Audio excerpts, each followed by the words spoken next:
si vamos a esa parte, y le pido al equipo que nos grabe ya con esto para ir concluyendo con el comentario, que es muy, muy fuerte y como siempre muy enriquecedor de la queridísima Renata Turrent.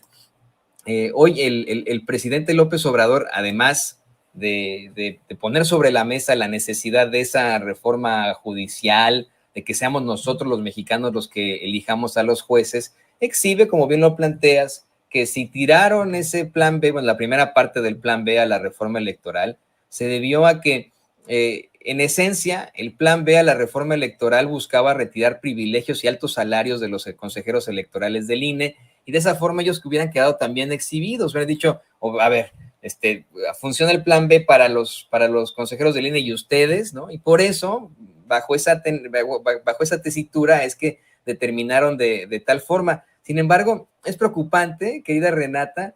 pensar que estos son los principales guardianes de la justicia en México, que vivan con esta ambición absoluta y que puedan dormir tranquilos por las noches, que se burlen como lo hace el ministro Lainez Potisek, que lo captaron ahí haciendo una broma en una sesión, que se burlen del pueblo de esa forma y que sigan determinando no solamente a favor de ellos, sino a favor de precisamente las esferas del poder. ¿Qué opinas de esto, Renata? Totalmente de acuerdo, totalmente, porque como bien dices, y yo a mí sí me gustaría insistir en esto, el Poder Judicial no es el único que está incurriendo en esta falta constitucional, ¿no? Prácticamente todos los organismos autónomos lo han hecho. El Banco de México también, y es una estructura gigante de poder que está a cargo de la política monetaria y tampoco están siguiendo la Constitución. Pero, como tú bien dices, existe una cuestión paradójica y hasta risible de que el Poder Judicial, y en específico la Suprema Corte de Justicia, cuya guía única tendría que ser la Constitución, no siga la Constitución. Es que verdaderamente se desnudan, verdaderamente. Y yo lo que creo, al final de cuentas, que de repente dicen que el presidente se le ocurrió este nuevo disparate de hacer que la Suprema Corte, que los jueces y magistrados se elijan por voto popular. Creo que el mero hecho de decir que es otro disparate, otra nueva idea del presidente, muestra muchísimo de cómo no se han dado cuenta que el presidente no toma decisiones así de la nada, ¿no? De la noche a la mañana, porque se le ocurrió un disparate. El presidente López Obrador nos puede caer bien o nos puede caer mal, pero es una persona que tiene es metódico, es estratégico, probablemente analice sus errores a fondo para que no le vuelvan a pasar. Y si está proponiendo esto del Poder Judicial hoy, no es porque lo pensó hoy, es porque llegó a este momento, empezando con desnudar al INE, con este striptease político que hablaba del INE, y permitió que llegáramos al striptease del Poder Judicial justamente para empatarlo con tiempos políticos, para que el pueblo pueda decidir. Es que esto es una disputa democrática y eso es lo que no están entendiendo. El presidente está lo que está diciendo el presidente es, a ver, y siempre lo ha dicho desde el inicio de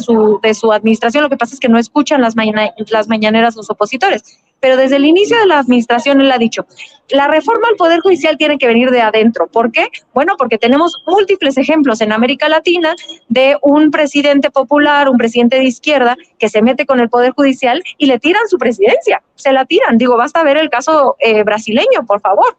Entonces, él es muy cauteloso en su estrategia con el Poder Judicial durante todo su sexenio, hasta que llega al punto en el cual abiertamente no les interesa seguir la Constitución, no les interesa nada más que tumbarle el proyecto político a dos poderes legal y legítimamente constituidos, que son el Ejecutivo y el Legislativo. Entonces, ¿qué hace el presidente? Plantea una respuesta política democrática a esta afrenta que hace el Poder Judicial, en contra de su proyecto, hoy a un año y cachito de que se termine su sexenio, pero que en mi punto de vista es una forma brillante de poder poner sobre la mesa una posible reforma al Poder Judicial, pero con la compañía del pueblo. Entonces, ¿cómo politizamos el tema del Poder Judicial? Bueno, es que fue todo el camino del INE. No podríamos explicar la politización del Poder Judicial hoy, a pesar de haber estado podrido desde hace mucho tiempo, sin el camino recorrido que hizo con el INE, con ese striptease político que se hizo alrededor del INE, que hoy se replica, y es la misma gente, alrededor del Poder Judicial, pero que se les olvida que ahora nosotros tenemos nuestro voto en el 24 para decidir si queremos acompañar esta reforma que propone el presidente junto con la reforma de la Guardia Nacional para el primer periodo legislativo de la siguiente legislatura, que empieza en septiembre de 2024, donde tendrían un mes antes de que el presidente López Obrador se fuera para pasar estas dos reformas constitucionales, y que de esta forma, ahora sí, el Poder Judicial no pudiera echar para atrás ni lo de la Guardia Nacional, ni por supuesto, dejar a la reforma del Poder Judicial en manos de internas del Poder Judicial, cosa que ya nos dimos cuenta que ni siquiera con Saldívar fue posible hacer, mi querido Toño. No, y no porque lo digan en Televisa, en el Universal, en TV Azteca, que ellos no quieren un juez, un magistrado o un ministro elegido por el pueblo, no significa que sea lo que nosotros queramos desde el pueblo, me parece. Y no he conocido ni siquiera a un conservador, querida Renata, que me diga, a mí no me gustaría elegir a mi juez, a mi ministro de la Suprema Corte de Justicia de la Nación. Van a surgir por ahí, en esta narrativa de la que hablas, de todos contra López Obrador, pero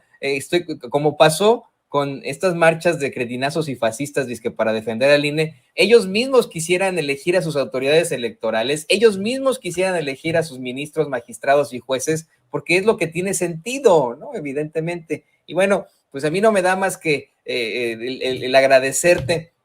por este excelente análisis, esta excelente explicación aquí en Sin Censura, a pesar de los pesares de que andas en el corre y corre. ¿Por qué no nos compartes también tus redes sociales para que la gente se ponga en contacto contigo, querida?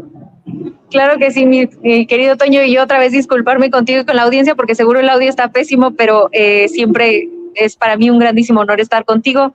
con la familia Sin Censura, por supuesto con el equipo de producción, que siempre es un encanto. Mi pobre Ceci la traía yo corriendo, y por supuesto con todo el cariño y amor que le tenemos a nuestra audiencia, que